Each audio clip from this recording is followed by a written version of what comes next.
Magluluto tayo ng sinigang sa bayabas na isda. Ito, pinakuluan ko na yung buto. Binubukod ko yung buto para hindi mahirap humigop ng sabaw. Yan, pinapakuluan ko buto, tapos sasalain. Ito, tinatagdad ko na yung bayabas. Tinatagdad ko para makain din dahil gulay din naman to. Para hindi masayang. Yan. Ito na yung sinalang katas ng buto ng bayabas. Pakuluan natin dito yung tinagtad na bayabas. Ito na yung okra. Naggasan na natin. Ito yung sili na panigang. Para tinatanggal ko lang yung dulo. Tapos konting asin. Ito yung kangkong.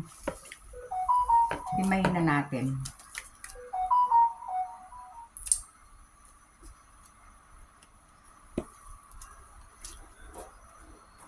Ipagpag nyo ganyan para kung may uod, maalis.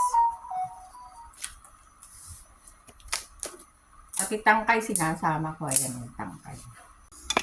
Kulong-kulo na yung bayabas.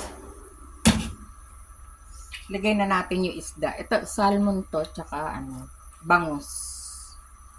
Lagay na natin.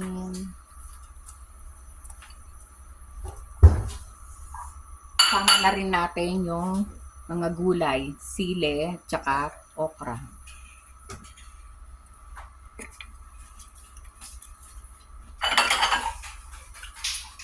Lagay na rin natin yung kangkong.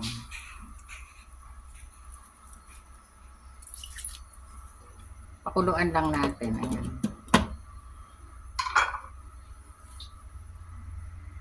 Luto na yung sinigang sa bayabas na salmon at bangus.